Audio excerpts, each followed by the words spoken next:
Lass es läuft, was ist. Schließen. War mal das alle Teilnehmer sich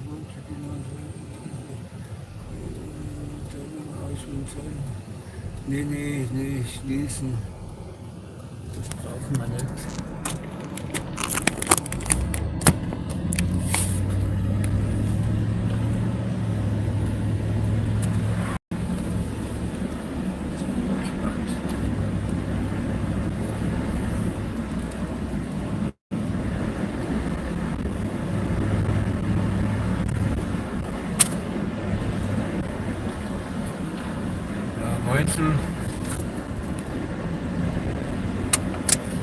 Wir sind ja unterwegs bei Nowa Karczma.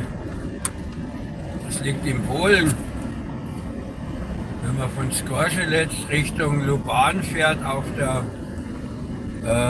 Nationalstraße 30 oder wenn es noch weiter geht, dann Richtung Jelena Góra.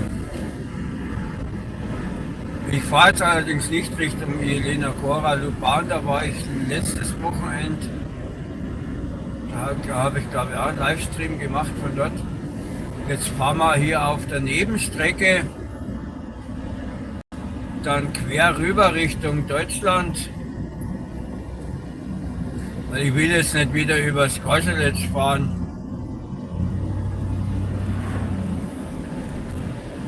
Weil da muss ich dann wieder über Görlitz dann rüber durch die Stadt dadurch und ich will aber woanders hin jetzt.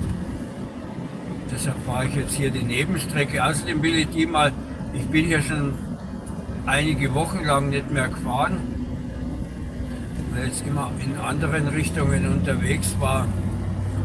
Und normalerweise fahre ich die Strecke hier gern, weil hier ist nicht viel Betrieb. Und die haben hier jetzt auch die Straße neu gemacht hier, da sieht man jetzt auf dem Asphalt hier, dass das noch nicht sehr alt ist. Früher waren da hier massig Schlaglöcher. Und mich interessiert es, ob das andere Stück durch den Wald schon fertig ist.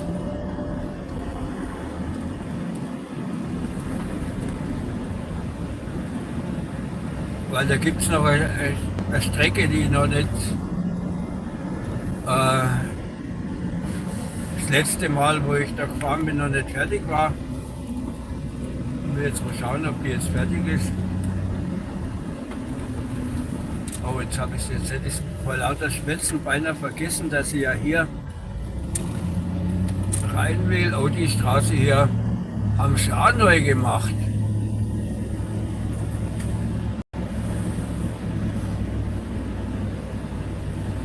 Die haben sie hier sogar asphaltiert, also die war früher nicht, diese Nebenstraße hier. Das war nur eine Schotterpiste, jetzt haben die hier auch neu gemacht. Und so wie ich sehe, hier ist auch neu. Ne, das war jetzt hier nur nass.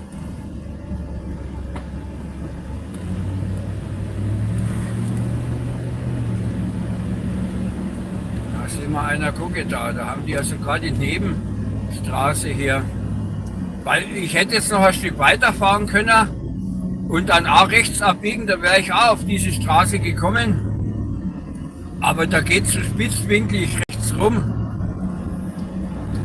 Da fahre ich lieber hier durch die Nebenstrecke, die ist breit genug, solange keiner entgegenkommt, passt es. Und da muss ich nicht so im spitzen Winkel abbiegen. Da muss ich nicht so weit ausholen.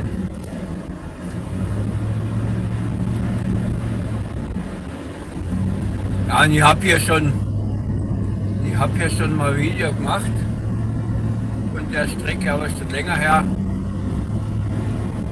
Ja, und was wollte ich sagen? Ich war jetzt da in Nowa Karczma beim Tanken. Da waren es 5,45 der Liter Benzin. Und ich habe vorhin am Kantor gelesen, der aktuelle Tageskurs waren 4,16. Das ist jetzt wieder schlechter. Voriges Wochenende waren es noch 4,18. Und jetzt ist es wieder runter auf 4,16. Und ich meine, die 2 Groschen da, das macht jetzt nicht allzu viel aus. Kommt dann immer darauf an, wie viel man wechselt. Ich würde aber auf alle Fälle empfehlen, wenn ihr nach Polen rüberfahrt zum Tanken, erstens mal Geld wechseln in Zloty,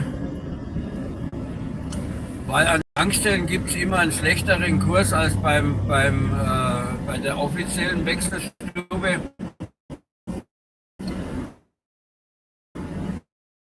Weil die Tankstellenpächter, die müssen ja das Risiko dann weniger kriegt dafür, ne, und dann immer einen schlechteren Kurs. Und der andere Grund ist natürlich, wenn ihr jetzt mit der Kreditkarte bezahlt und so weiter, da berechnet die Bank dann noch Umrechnung für Zloty in Euro, ne? Will die Bank dann auch nochmal eine extra Gebühr dafür haben. Und da ist natürlich dann der Spareffekt wieder geringer. Ne? Gut, ich meine, wenn man jetzt rechnet, 5,45 Zloty, was müssten das dann so sein? Also weniger als 1,40 für einen Liter. Und in Deutschland drüben habe ich es gesehen mit 1,78. Ne? Das ist also schon ein deutlicher Unterschied. Und wenn da die Bank dann noch 1-2 Euro wegnimmt, bleibt trotzdem noch ein Ersparnis, aber trotzdem, ich sehe es nicht ein, warum ich der Bank da das Geld in den Rachen werfe. Da wechsle ich lieber bar und habe das in bar. Das ist, bei mir ist es noch wieder was anderes, weil ich habe da noch meine Flottentankkarte. Das hat aber nicht jeder eine Flottentankkarte. Und bei der Flottentankkarte ist es wiederum so, da habe ich noch ein paar Groschen billiger als wie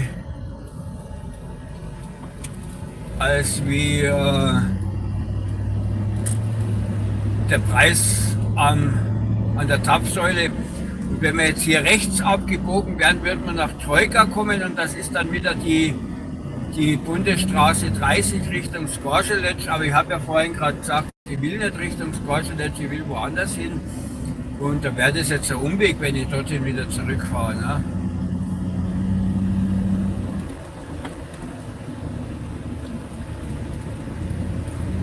Und ja, ich begrüße erstmal alle, die jetzt neu dazugekommen sind. Wer sich hier nicht auskennt und sich fragt, wo fährt denn der Kerl rum? Wir fahren jetzt hier von Nova Krautsma Richtung Radomirczyce oder wie auch immer man das ausspricht, auf einer Nebenstrecke, auf der ich schon längere Zeit jetzt nicht mehr gefahren bin, weil ich immer andere Richtungen hatte. Und ja, in Skorzelec selbst war halt mit dem Verkehr normal. Auf der deutschen Seite war ein bisschen viel. Wegen dem Feiertag gestern, da waren die heute alle einkaufen, die gestern nicht konnten. Ne? Da war ein bisschen mehr Verkehr als wie normal üblich. Aber auf der polnischen Seite war es normal wie immer. Auf der Grenzbrücke da in der Innenstadt war auch nicht viel Verkehr, kein großer Stau. Das Einzige, was ich gesehen habe, war auf der polnischen Seite, da haben die Grenzer einen Flixbus angehalten und kontrolliert.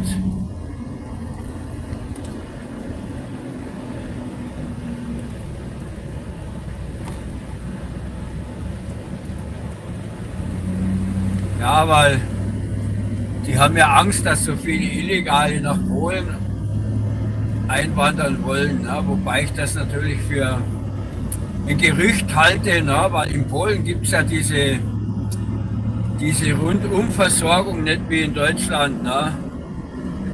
mit der sozialen Hängematte. Ne? Da gibt es da nichts, kein Geld vom Staat in Polen.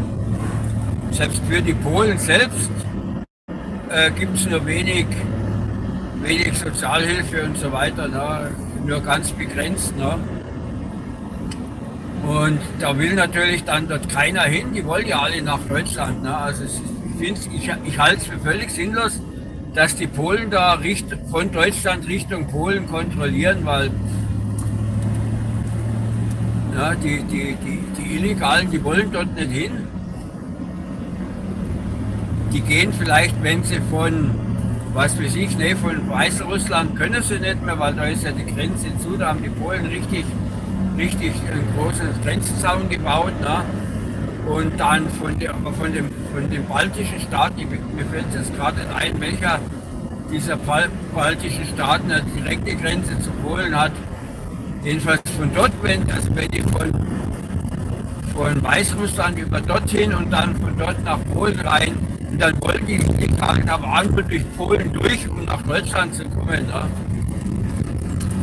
Also ich finde diese Grenzkontrollen, was die Polen da machen, an der deutschen Seite eigentlich eher nur für eine Show, um die Bieswähler zu beruhigen. Ne? Das ist der eigentliche Grund. Also die jetzige Regierung Angst hat, dass die Leute dann alle Bies wählen wieder. Und dann führt die halt da so eine Show vor, um zu zeigen, seht her, wir machen ja was. Ne? Aber wenn es nicht wirklich was bringt, zumindest nicht an der deutsch-polnischen Grenze, an der anderen Grenze, dann ist es natürlich auch sinnvoll, aber da machen sie ja auch. Ja, also hier ist jetzt die Straße noch nicht wieder neu gemacht. Und so eine Holperstrecke war aber die andere, die wir jetzt gerade gefahren sind, auch. Und würden wir jetzt da links, warte mal, ja, da war eine Katze, na, die hat es aber geschafft. Ich habe sie gesehen im Rückspiegel.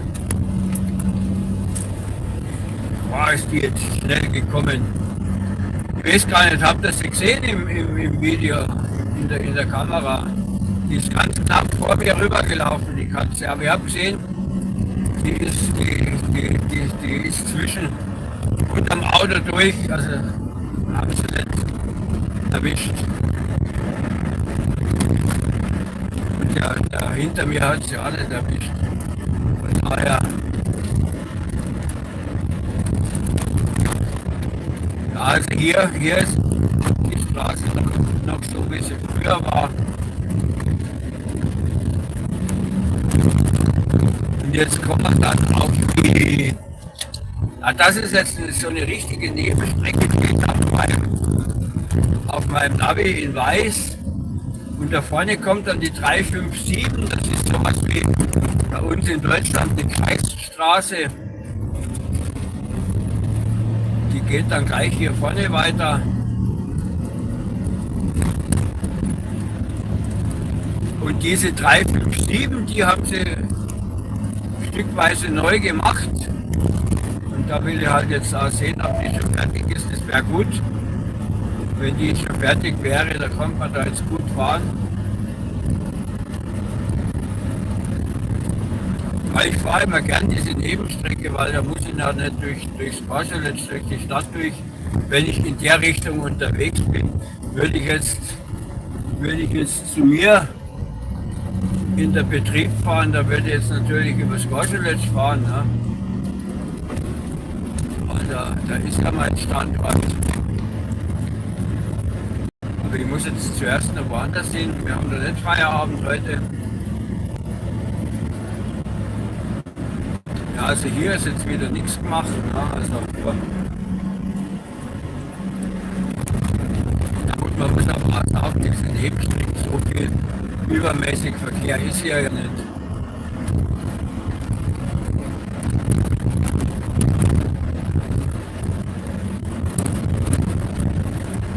Wie sieht es wettertechnisch aus? Wir haben jetzt draußen 12 Grad und und es nieselt ein wenig, aber ein starker Wind geht. Ich war vorhin beim Einladen draußen, bin ausgestiegen, da hat mich der Wind beinahe weggeblasen, ja, ins Koselitsch.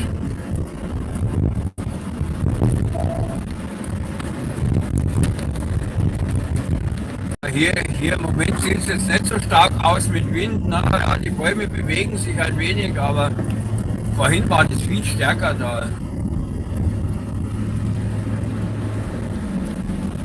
Vico Roa. Ja, dieses L mit dem Schrägstrich drin, das spricht mal eher so wie ein W oder so, oder O oder so, ja, so ein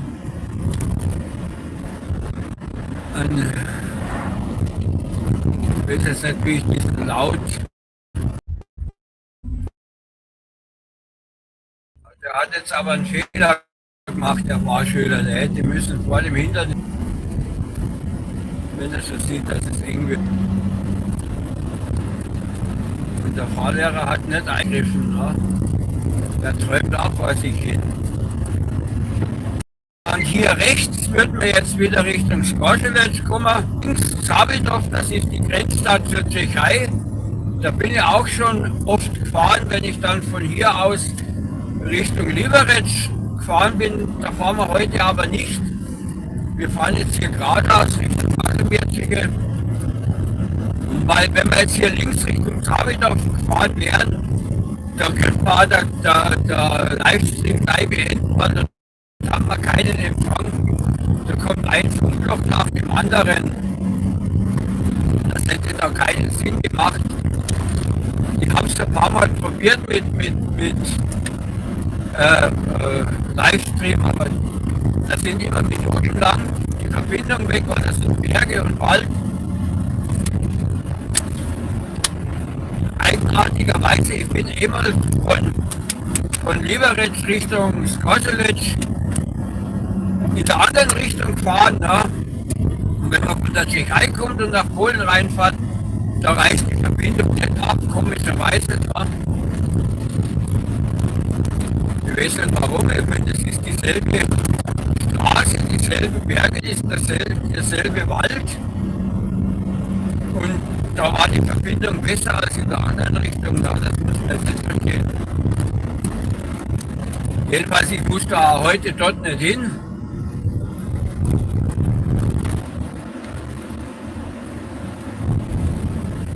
Ja, und was ich noch sagen wollte, gestern war ja in Deutschland Feiertag. Wisst ihr, habt ihr da irgendwie gefeiert oder irgendwas gemacht? Ja? Für mich war ja kein Feiertag, weil der ist ja in Deutschland, nicht in Polen. Ich habe meinen Standort ja in Polen. Da musste ich also arbeiten. Und hier kommt jetzt das neue Stück Straße.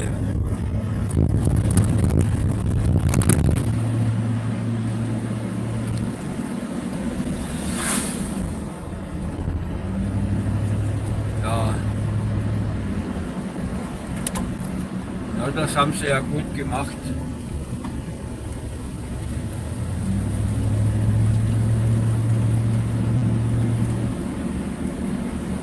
Aber da vorne, da kommt dann noch einmal eine Strecke, wo es Richtung Skoselec noch einmal geht. Und da müssen wir drüber und auf der anderen Seite geht es im Wald weiter. Ne? Und das Stück war noch nicht fertig das letzte Mal.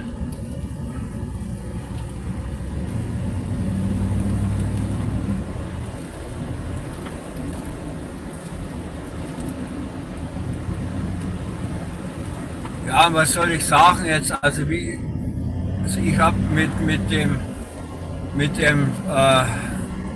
Deutsche Einheit Feiertag eigentlich noch nie gefeiert. Ne?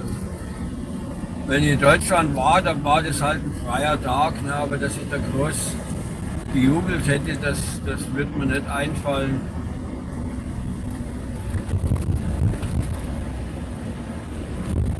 Aber ich war ja gestern in einem Bereich,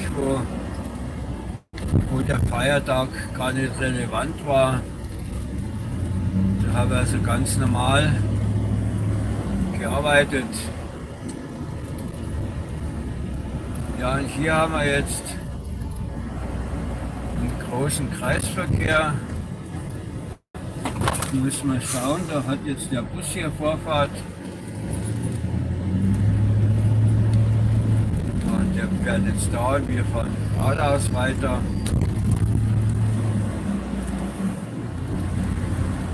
Jetzt wollte ich sagen, lutscht die bei dem kalten Wetter ein Eis, ne, aber die hat ihr Smartphone im Mund. Ne?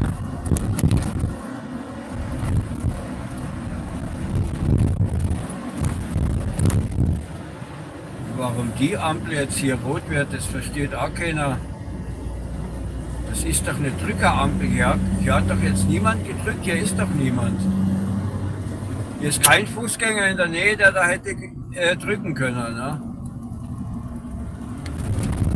Ja, und ich fahre jetzt hier nicht falsch. Das ist hier eine Einbahnstraße. Da kann mir keiner entgegenkommen oder darf zumindest nicht.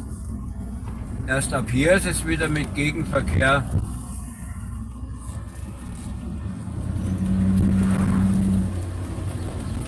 Und hier sind wir jetzt in Sulikow. Boah! Ein Tannenzapfen oder was ist vom Baum runtergefallen. Ja, weil hier ein starker Wind geht wieder. Und hier haben wir 5,57. Spritpreis 5,57. Also ich habe einen Nova Katscha für 5,45 getankt. Und in Skorzelec ist es etwas mehr. Da haben wir 5,86 gehabt. Habe im Vorbeifahren gelesen. Also hier bei der Tanke ist da nichts zwischendrin. In Sulikow.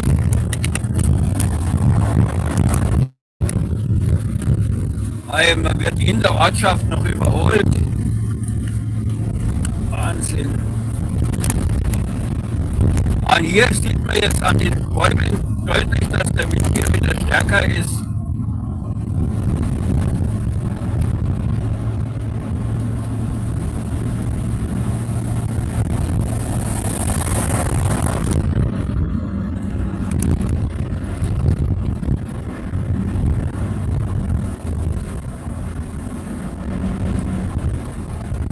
Rechts ist irgend so eine Schießanlage, Schießstand, da stehen Militärfahrzeuge, aber ich kann jetzt nicht sagen, ob das ein militärischer Schießstand ist oder ein ziviler.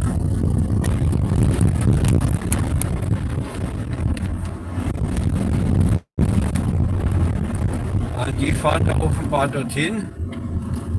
Das Militär? Nee, das ist kein Militär, das sind Privatleute.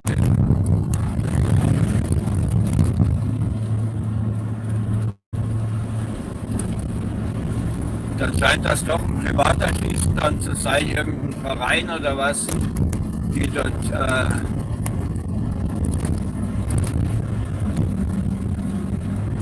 ihre Schießanlage haben. So, und jetzt bin ich gespannt, ob wir dort geradeaus weiter können. Und da vorne kommt jetzt wieder so eine Kreisstraße, die 355. Und da geht es rechts Richtung Skorzelec und links geht es wieder Richtung Tschechei. Und wir fahren aber da geradeaus weiter, wenn es geht.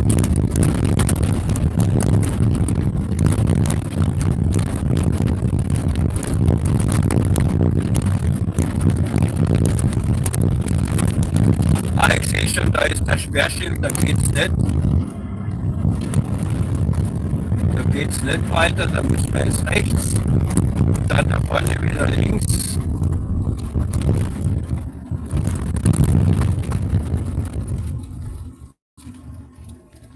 Ah ja, da sind die noch zugange, da haben die noch, da ist hier das Schotterbett, da haben die schon den ganzen Asphalt weggemacht. Aber da vorne kommt jetzt gleich eine Stelle, wo man wieder links fahren kann und dann sind wir auch wieder auf der Straße, wo wir hinwollen. Das wäre jetzt hier nur Abkürzung gewesen, also wenn wir da geradeaus weiterfahren hätten können, wäre das ein paar Kilometer kürzer, aber was soll's. Das ist jetzt so schwer, nicht so schlimm, so tragisch.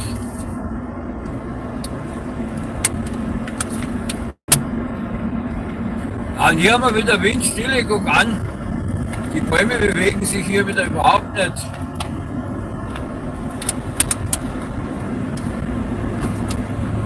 Ja, ich habe ja im Wetterbericht gehört, dass Sturm kommen soll heute.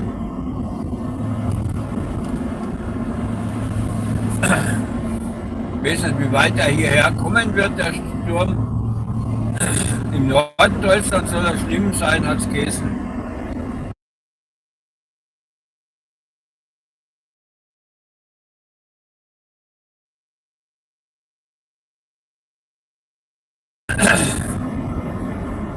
Ja, und was habe ich, gestern habe ich ein Video gemacht, oder veröffentlicht gemacht, habe ich ein Video schon länger da da waren wir mal in Rothenburg.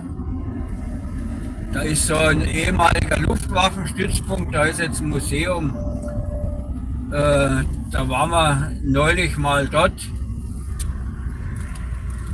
Und das hat noch bis Monatsende geöffnet, dieses Museum. Und im Winter ist dann der Pause, da geht es dann erst, weiß nicht, im April oder Mai weiter. Boah, wo kommen die denn alle her? Kilometerweit, da mogeln wir uns jetzt dazwischen. Die werden mich jetzt zwar verfluchen, wenn ich jetzt da mit Anhänger vor denen rumfahre, aber das ist mir jetzt auch egal, ich muss irgendwie rauskommen. Ich sehe im Rückspiegel, der biegt jetzt eh dort ab, wo wir rausgekommen sind. Okay. Ja, und was ich sagen wollte, da guckt da mal rein, wenn euch so Museumssachen interessieren. Mein Video von gestern. Und da gibt es noch eine Playliste dazu, Sightseeing. Da gibt es mehr so Videos mit Burgen und Museen und so weiter. Da mache ich so ein paar von diesen Videos im Jahr vor, was nicht, letzten Sonntag, glaube ich, wo ich, ja genau, letzten Sonntag, da war ja in der Tschechei ein Feiertag und da war ich auch auf einer Burg. Der Video kommt aber später, den habe ich noch nicht fertig. Jetzt kommt erstmal der Video oder die Video. So, jetzt sind wir gleich an der Grenze. Ja, jetzt war hier wieder ein Funkloch und wenn wir dann auf der deutschen Seite sind, wird es eh gleich abreißen. Das ist hier in der Ecke immer so schwierig mit dem Empfang, ich weiß nicht warum. Also in Polen war das hier das einzige Funkloch, was wir hier hatten. Aber wenn wir jetzt rüberfahren auf die deutsche Seite, da ist gleich die Verbindung wahrscheinlich wieder ganz weg.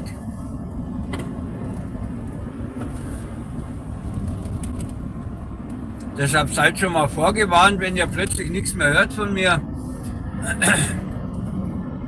Aber jetzt schauen wir mal, jetzt nehmen wir hier den Grenzübergang noch mit.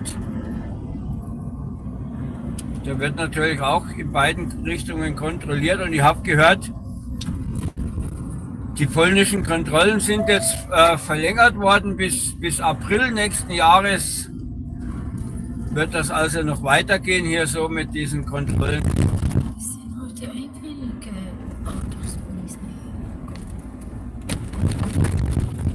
Weil diese Kontrollen müssen ja wegen Schengen-Raum, sollten da eigentlich gar keine Kontrollen sein. Und wenn man die trotzdem Kontrollen einrichtet, müssen die irgendwie begründet werden. Und da muss das dann bei der EU irgendwie eingereicht werden und gemeldet werden, wie lange die Kontrollen Bestand haben. Wie das dann sein kann, dass die Deutschen jetzt schon seit 5 Jahren da kontrollieren, ne? Weil diese Kontrollen sollen ja eigentlich nur vorübergehend sein laut EU, ne?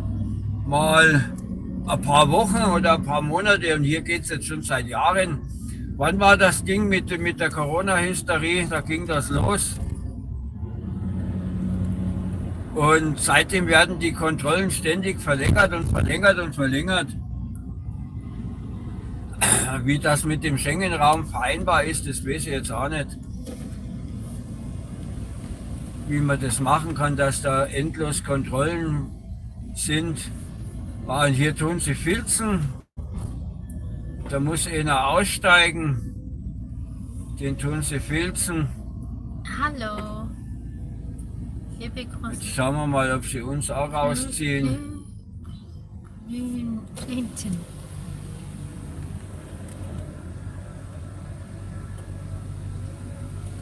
So, Nein. mal hinten runter machen, bitte. Danke. Okay, tschüss.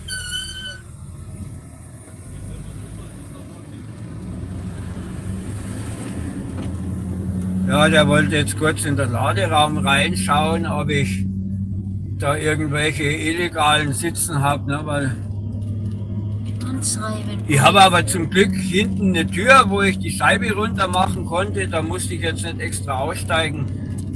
Der hat jetzt nur hinten reingeschaut in den Laderaum, weil ich fahre jetzt hier mit dem Kasten. So. Oberbayern, immer schreiben. Aus Oberbayern. Ja. Oh, da war ich auch schon lange nicht mehr. Bitte. Achten Sie auf den Verkehr. Ja, das machen wir. Aus Oberbayern. Ja, Gruß nach Oberbayern. Also, Ich war mal, vor vielen Jahren war ich mal in Herrenchiemsee drüben. Im Schiff sind wir darüber gefahren. Herrenchiemsee aufs Schloss. Und dann noch war, glaube ich, noch die Fraueninsel. Das war irgendwie so eine Rundfahrt mit dem Schiff. Von Prien aus sind wir da gewesen. Das war ganz interessant. Das ist aber schon, das war noch zu einer Zeit, wo ich noch ein Smartphone hatte, wo es das noch gar nicht gab. Und da eine Videos, die ich hier online stellen könnte. Oh ja, danke. Ah, das muss ja sein jetzt. Guck an, jetzt kommt hier der Zug. ja. Also, So, jetzt geht man mal kurz.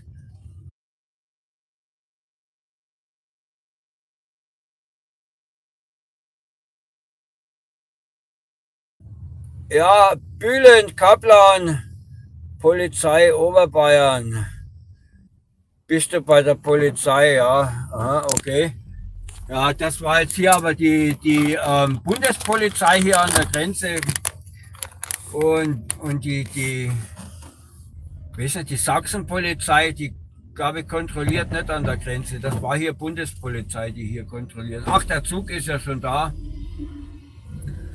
Ah gut, müssen wir heute nicht lang warten. Dann geht's gleich weiter. Ich warne euch aber gleich vor, ich werde noch so lange dranbleiben, wie es möglich ist, aber dann ist wahrscheinlich bald die Verbindung weg. Weil da vorne dann, wo es den Berg hochgeht, da ist dann immer, was war denn das für ein komisches Auto? So was habe ich ja noch gesehen. Ja, und jetzt regnet es hier auch noch, jetzt regnet es richtig, nicht nur wie vorhin, wo ich gesagt habe, es nieselt, ne? Jetzt fängt es hier richtig das Regnen an.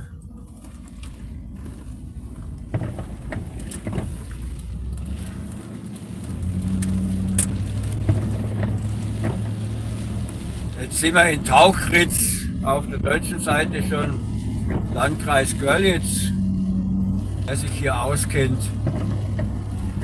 Und ich weiß, hier durch der Ort durch ist noch der Empfang, aber wenn ich dann da vorne um die Kurve rumfahre und es den Berg hochgeht, dann ist die Verbindung weg. Deshalb wünsche ich euch schon mal ein schönes Wochenende noch.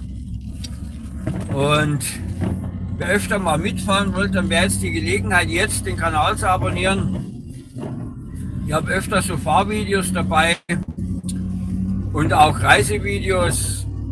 Ich habe noch eine Playliste, da wo ich in Marokko gefahren bin, wenn das interessiert.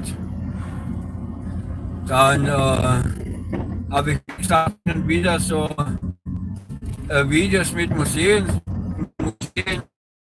besuchen. Und ich habe Playlist Shopping Vlog, da habe ich aber schon lange kein Video mehr gemacht, da wo ich verschiedene Märkte in Polen Preise verglichen habe, ne, welches der billigste Markt ist, wo man am besten einkauft und so weiter und so fort. Ja, und hier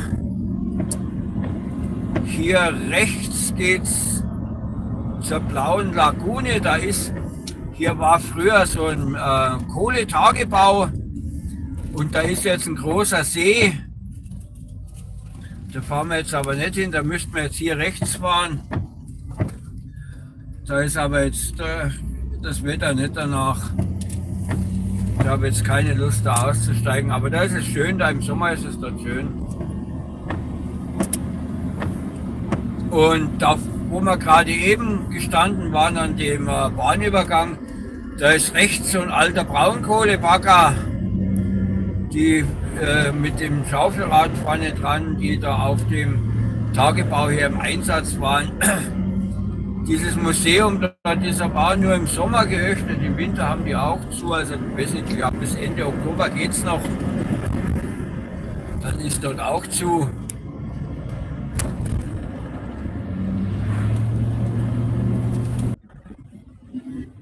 Ah, sind wir wieder da, ja.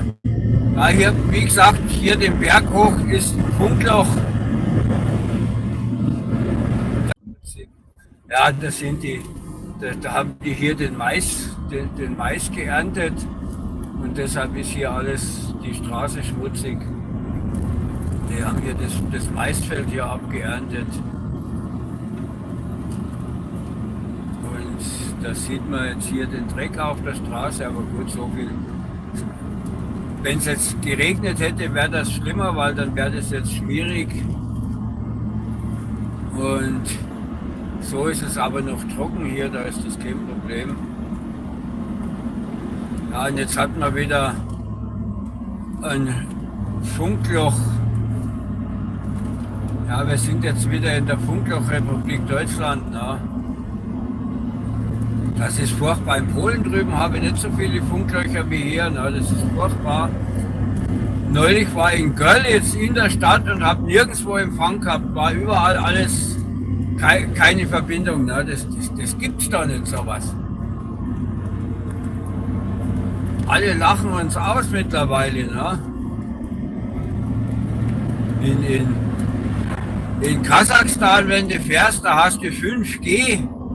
Selbst in der Prärie, oder der Tiger oder wie das heißt, wo du stundenlang fährst und kein Dorf kommt, da ist 5G-Empfang. Und hier in Deutschland in der Stadt, da hast du nicht einmal 4G, also das ist schon schwach. Ne? Das muss man schon mal sagen, das muss man mal kritisieren. Ne?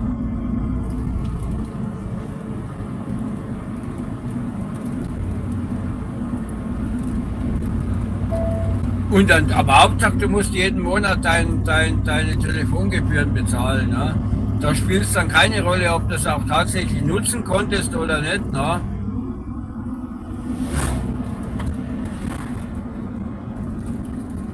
So, und jetzt sind wir hier in Friedersdorf, Gemeinde Markersdorf, wem das was sagt. Jetzt muss ich aufpassen, mal wieder so ein Simpel entgegenkommt und die Kurve schneidet hier. Und hier das Schild, das kann man auch kaum noch erkennen, hier mit der abknickenden Vorfahrt. Da könnte man mal wieder ein bisschen schneiden. So, und jetzt halte ich hier mal kurz an, weil ich muss mich jetzt von euch verabschieden, weil da kommen jetzt gleich Funklöcher.